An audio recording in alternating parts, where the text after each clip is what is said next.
Okay, Lee, today, rather than posing a question to you, I think I'll go ahead and tell you what I've come up with as the working title for this episode. All right. Ready? Let's go. Yeah. The Pharisee in You and Me. Stay tuned.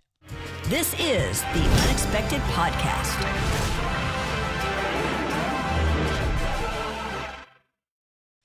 Hey, cowboy. Yeehaw. Here. I like your overalls. Thank you. Yeah, I've got to get some overalls. I used to have a pair. Yeah. And I don't know what happened to them, Mm, but I'm going to get some more so we can be twins. some more. Twinkies. You guys like overalls out there? Well, anyway. That's good. I'm glad you do. Thank you for answering. As I said earlier, Mm-hmm. I came up with a working title, The Pharisee in You and in Me. Now, some of you guys out there, you may be familiar with the term Pharisee. Some may not.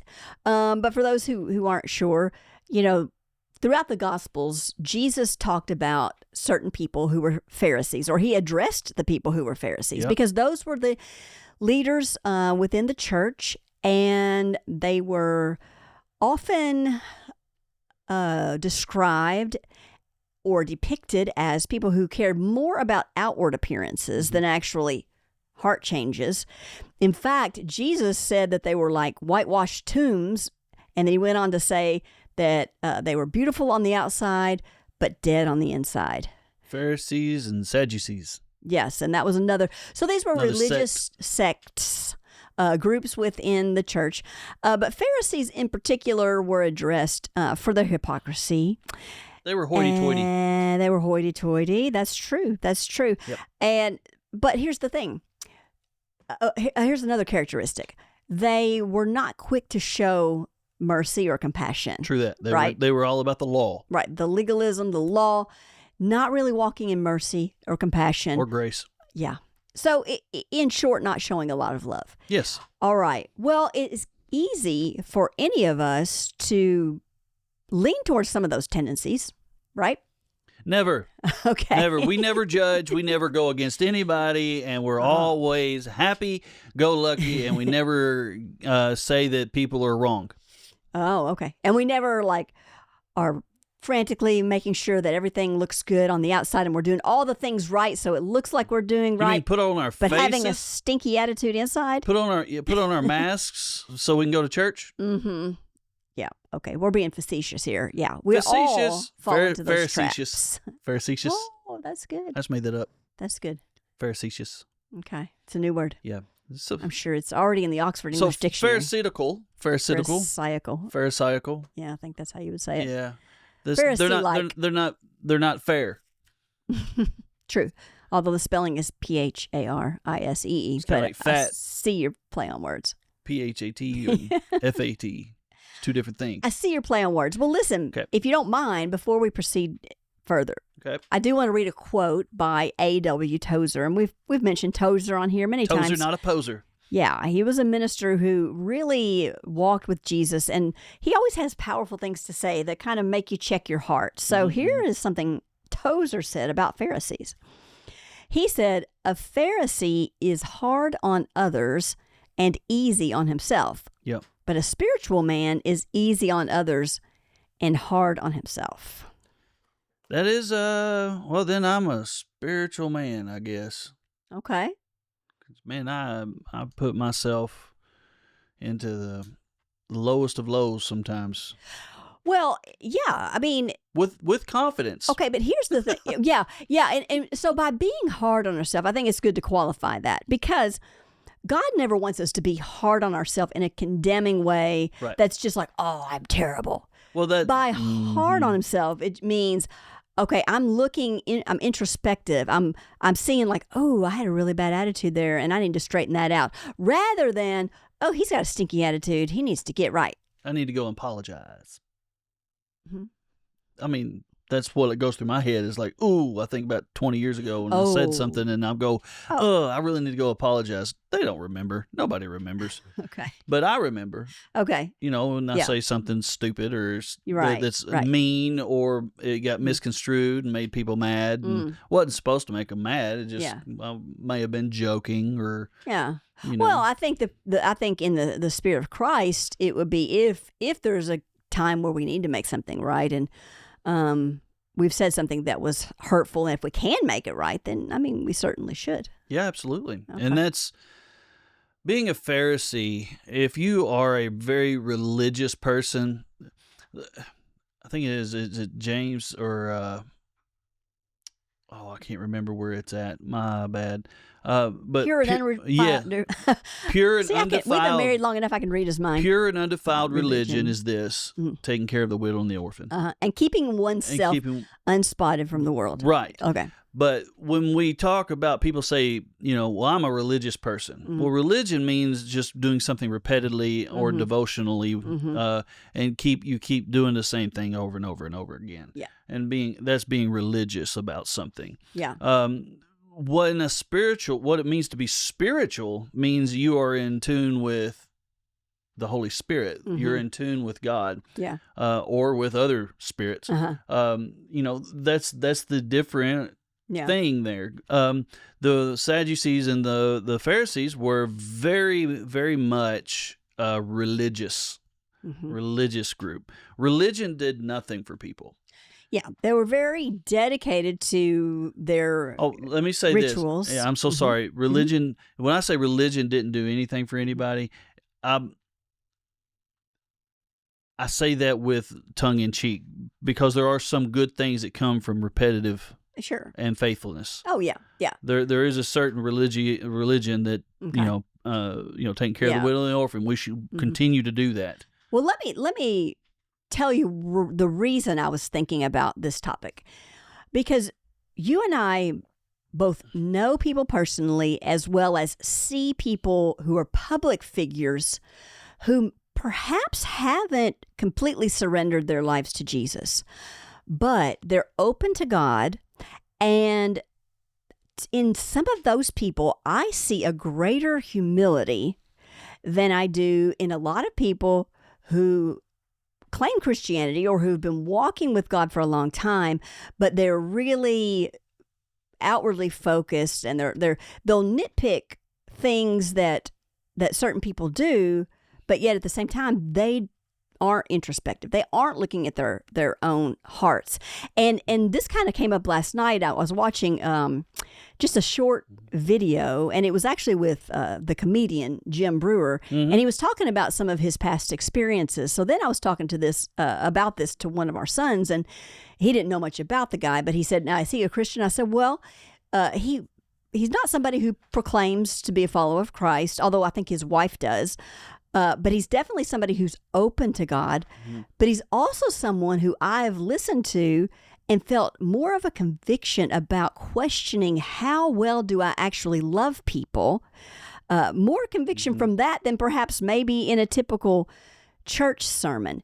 And so I think it's so important as believers, as followers of Christ, that we're aware that God is really working in a lot of people's hearts. And God is always drawn towards humility. And there could be people who maybe they're not where we are in our walk. Maybe they haven't fully surrendered their life to Christ. Right. But there might be things that we can learn from that person. Absolutely. If we will humble ourselves, and it kind of serves as a mirror, like, oh, wow, they're really wanting to be true and pure. How much am I wanting to be true and pure every day? Yeah. And, there's different people like that, like Jelly Roll. The people are, slamming him for different things or whatever. Right now he's losing weight and trying to, stay healthy and all of that stuff. But he'll cuss like a sailor and then, praise God in the next breath. And we have some friends that are like that, but they have a pure heart, but their mouth is unclean. And they're on their journey. But they're on their journey. And that some people, well, they're just cursing. Okay, so therein lies another issue. I'm not being religious, but I am saying I'm concerned. So if I'm coming from the perspective of keeping your mouth clean, let pure things come from your mouth. If you are on a search and on a journey with God, your mouth will eventually clean up. But out of the abundance of the heart, the mouth will speak. If your heart is being changed, you're not going to be religious. You're going to be more spiritual. It's not more spiritual to stop cussing. Well, it could be. It probably is more spiritual to not have a filthy mouth. Right. On the other hand, there could be people who they say everything just right. But again, I want to look at this from how do we need to look at ourselves? Because that's what I'm. A person could be perfectly, again, doing all the things just right, but really have a stinking attitude deep down. Well, I mean, beauty's only skin deep, but ugly's to the bone. My grandfather used to tell me that all the time. I didn't know what that was, but it has to do with you could be the most beautiful person in the world and still be ugly. Right. And because of behavior, attitudes. Right. And how you treat others. Do you love people and love God the way that, love the Lord your God with all your heart, soul, and mind. Love your neighbor as yourself. We're going to keep preaching that until the day we die. But we have to come with the realization that we're not going to be able to control people through religion. Religion will cause you to fall into being controlled. A thumb on top of your head. But relationship with Jesus and relationship with other Christians who are Christians, not just Christians in name only, that relationship is pure and unhindered within boundaries. Yeah. Within boundaries. Okay, emphasize within boundaries. So we're not being religious, we're being faithful. And being religious and faithful are two different things. Yeah. And taking care of the widow and the orphan. I want to get back to that so much, because when you take care of those who are not as fortunate as you, when you help and not put a camera in front of their face and make a big spectacle of it. Now, some of that is good. It inspires people to go and do that. But you don't have to film every single good deed that you do. Right. The Word of God says whatever you do in secret will be rewarded openly. Exactly. It all goes back to motive. What is the motive? And we have discussions like this a lot, both with our sons and with others, because they're very passionate about wanting to use their giftings, wanting to use their talents, but not but for what reason? So it's constantly we have to look at, why am I wanting to do this thing? Is it to give God glory and to serve others? Or is it because I want to look good or important? Everything that we do is a vehicle to the end of our life on earth. All of the things that we do are a vehicle to the end of our life on earth.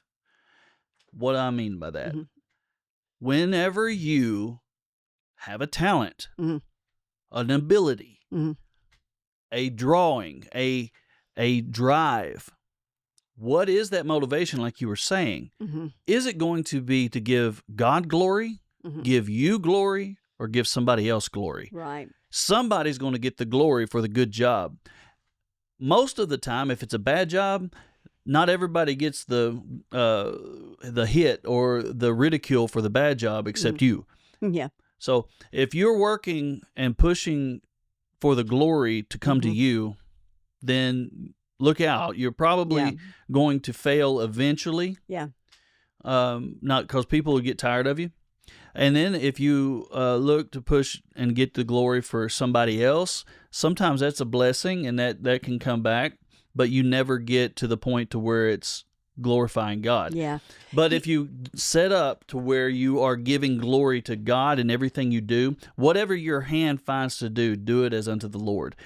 I feel as though if you will do that, then God will raise you up. Mm-hmm. It'll raise the people that you're working for up. If you work for God and Mm-hmm. go in His direction and say, you know Mm-hmm. what, I'm doing this for the glory of God. Right. I'm going to drink this tea for the glory of God. I'm going to, that seems menial. That seems small. But we've proven it time and time again. I tried to outgive God. I tried to give things away. I tried to work for others. I tried to help others, and God kept pouring into us more and more and more.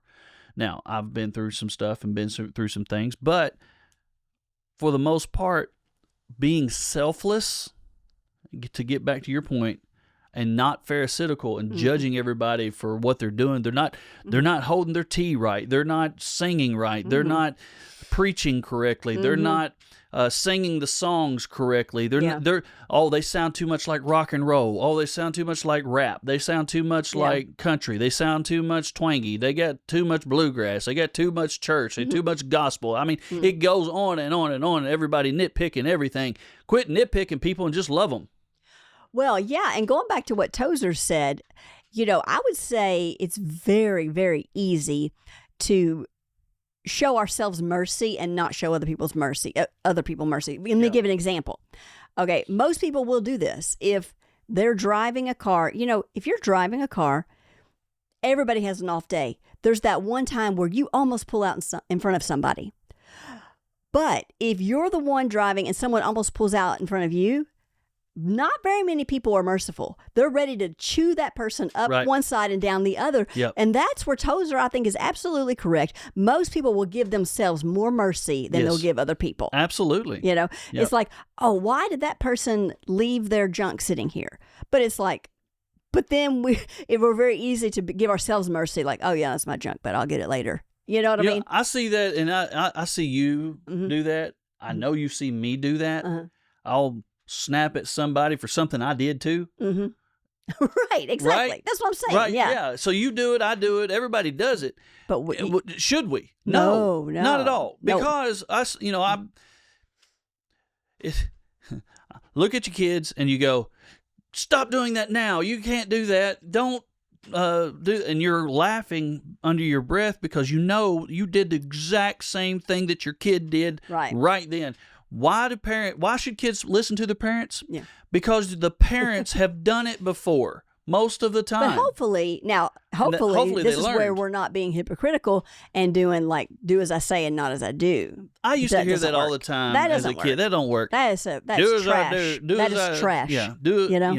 Don't do as I do as I say do. Yeah. I used to hear that all the time. No. It's like, no, you know what? Kids are going to do what you do. Exactly. Parents, kids are going to do what you do. What you do in front of your children, expect them to do it. Exactly. If you cuss in front of your children are going to cuss.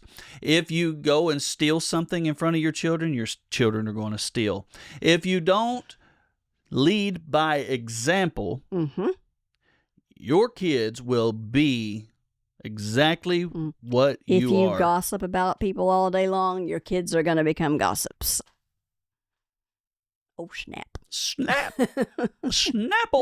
And there was a time, where I was really like intent. In fact, I wrote it down, and I think we talked about it. Like, we need to be very careful that we don't say negative things about leaders in front of our kids. Absolutely. Now, that doesn't mean it's not a time to address it, like to say, hey, so-and-so said this. We don't agree with that, and that's why we don't agree with it. But we had to be very careful about not bad-mouthing leaders, in front of our kids. And we shouldn't be doing that anyway. We don't badmouth our leaders anyway. Oh, no. Let me tell you something about me. If I got something to say to you, I will say it to your face.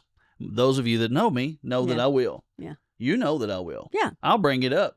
And you won't even know that I brought it up, but I brought it up. You'll be, at the end of it, you'll like me or hate me. Because you're subtle. I'm a little subtle. Yeah, and you bring it up. But I will bring up what I don't care for. Right. And if I'm wrong, what do I do most of the time if I find out I'm wrong? You'll admit it. You admit you're wrong. Exactly. Well, this is where we're both a little bit like still have a little bit of that stubbornness where it's a little bit difficult for us to see that we're wrong. But once we see it, we'll Right. admit it. Right. Exactly. I don't, if you're going to try to correct me, bring some facts. Don't bring emotion into it. Mm-hmm.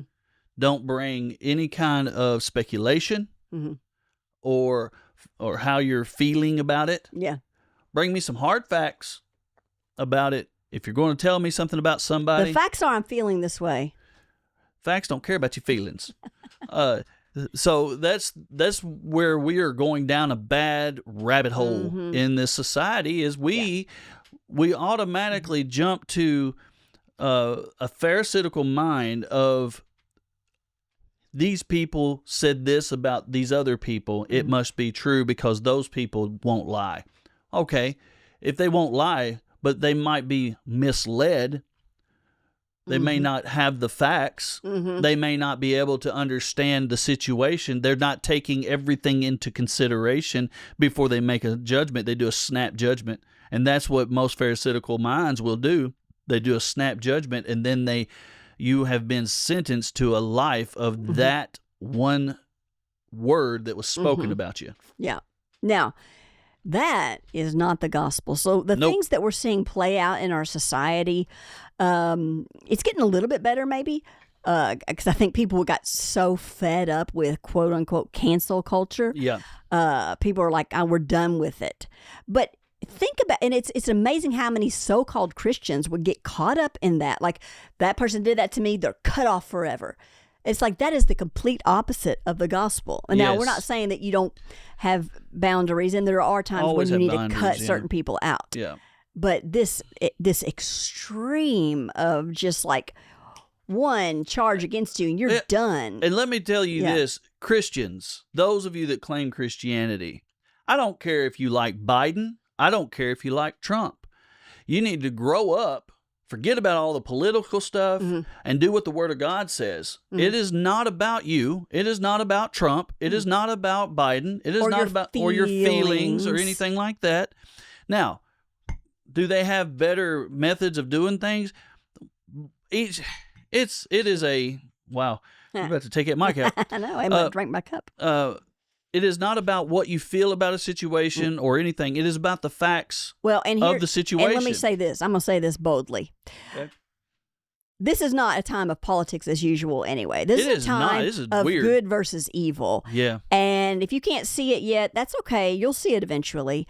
Not to say that one side is all good and one side is all evil, because no one person is all good and no one person is all evil. There was only one good, and his name was Jesus Christ. But there is absolutely a battle for our freedom, and a battle, and if you don't understand it, I think you will one day.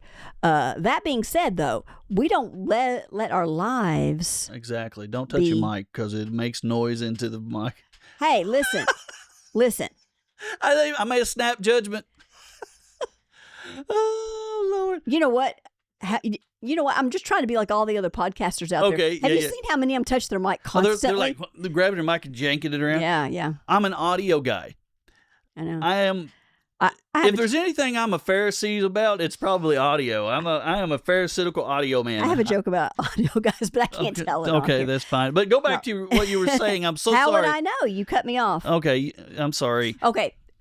But no, I was just piggybacking on what you were saying. Yes. That, like, you know what? You have a life to live. Now, you know, if your whole like emotional life is centered around politics and the big picture, you need to turn it all off for a little while. Yeah. And just go back to really normal everyday living. Because regardless of what's going on, it doesn't mean that things going on in the world don't affect us. They do.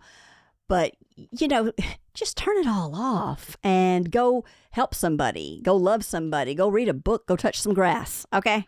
Some of y'all need to just go touch some grass. Well, some people are so out of touch. Not the kind of grass that comes from Colorado. No, not that grass. Or that other, not the. You know what I'm saying. Different type of grass. You need to get outside. You need to. Do they even call it grass anymore? I don't know. Leave it in the comments. Do they call marijuana grass anymore? They used to call it grass back in the day. I'm sure there's some. I'm not promoting any kind of marijuana. Hey, I'm sure there's some old baby boomers that still call it that. Grass, anyway. weed, ganja. Yeah. Maui wowie. Yeah, we could go on, but we're not going to. Sorry. All right. Yeah. I'm not judging. We're not being pharisaical. We're not judging anybody. You what you do is between you and God, and we pray that God shows you the right way to go. But yeah, you know, well, here's the thing. Let me say this. All right, go ahead. Pharisees were also referred to by Jesus as a brood of vipers and snakes. Snakes. So, I mean, look, that's sobering language. Yeah. Because if a group of people were dressed like that, I don't want to have any of those aspects of that kind of behavior operating in my life. Is it at times? Yes. Do you remember, and I don't know if it is like that anymore, but there was we were part of a church, and in this denomination, every pastor dressed exactly the same. It was the blazer with a t-shirt. Yeah. And the cut hair with the straight first up of all, in the front. let me just say, from a fashion standpoint, that was not a good fashion option, regardless. No, the point being, I can't say anything. I had a mullet. Yeah, the point being, and probably all people do this. All segments of society tend to do it.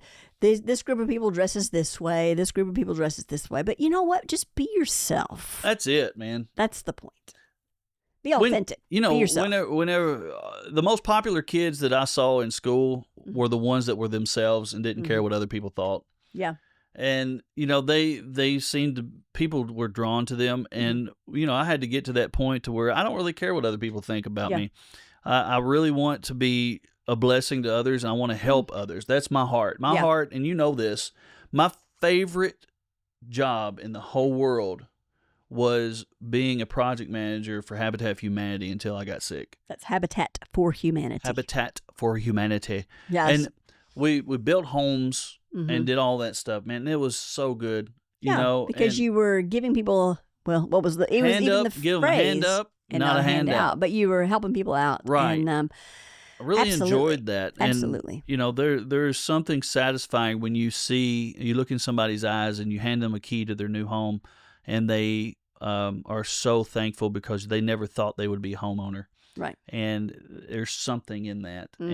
Or when you give somebody a 20 or you help somebody, there's a lot of things. We're affiliated with the old Johnny Cash farm. We're out there at the Hideaway Farm in Bon Aqua, Tennessee. If you haven't visited, you need to go. We're not there now. But if you haven't visited, you need to go out there. But one of the stories that Johnny's nephew told us was that he would go to Walmart and go to different places, and if he saw somebody in need, he would take the time to help them. And who, Johnny Cash? Johnny Cash would, and he would just hand them whatever money he had, and it didn't matter if it was $1,000 in his pocket. He would just hand it to them, and that was before social media, before all the stuff. Nobody saw it. Nobody saw him coming. It was just one of those things. Just story after story of Johnny Cash, not being pharisaical, but still loving the Lord. And he talked about the Lord all the time. We've been where he wrote his memoir, his final book. He said, if anything needs to be said about what I've done, it's in this book. And it's a great book. I haven't read it all yet, but many stories in there. And it talks about Bon Aqua in that book. But if there's any kind of example to be, Johnny Cash was a good example of how to love God and love people. And a good example of someone who struggled in a lot of ways, but also had humility. Absolutely. To seek out the Lord and to just admit his faults. Yeah. So. And when we were talking to Mark, his nephew, it was just, the stories were so amazing. And it just warms your heart and helps you to understand that though you can gain the whole world, you could lose your soul. But if you can gain the whole world and still come and have compassion and grace towards others, that makes you a legend. And it's such a simple exercise, but it pays to every once in a while stop and think about what it's going to be like on your deathbed. Not to be morbid, but no one lays on their deathbed and thinks, I wish I would have been more popular or this or that. It's, I wish I would have loved more, or I wish I would have spent more time with my family and those who are important to me. Yes. So it's good to think about those things. It is. And man, what a good one, Amy. I really enjoyed that. So Let's sum it up. I mean, we went a little bit over tonight or today, whatever time it is. Yeah. That's okay. So we've got to get away from the Pharisaical mind, but we don't need to go so loosely over into the right or left. We need to find some balance to where we obey God. We listen to truly walking with Jesus rather than outwardly walking. Well, it sums it all up in this one thing where we had 10 commandments, right? And then we had all these laws, Levitical laws that were placed on God's people. Jesus came to fulfill the law, he says. He said, but all the law fall on these two things. Love the Lord your God with all your heart, soul, and mind, and love your neighbor as yourself. He didn't say hate yourself. No. You got to love your neighbor, love yourself, and love God. That's good. Good note to end on. Good summary? Yeah, very good. Excellent. All right. Well, thank you all so much for listening. Yeah. Don't forget to subscribe. Yes, please do. You know, it goes such a long way if you'll just make a comment. I mean, let us know where you're watching from or just say hello. Those comments and liking and sharing really help us reach more people. Yeah. It goes a long way. We get a few good comments, but we get more bad comments than we do good comments. Yeah, from the internet trolls. From the internet trolls. We welcome it all. Yeah, bring it on. Bring it on. We love you too. Even if you hate our show or hate our little reels. We love you and God loves you. You're still watching it and commenting on it, which kind of confounds me. Which is fine. Go for it, man. I'm up for some controversial thought. I don't care. That's right. Let's do it. Let's do it. All right. Man. We'll see you on the next episode. God bless. Don't forget to like this video and please subscribe to our channel.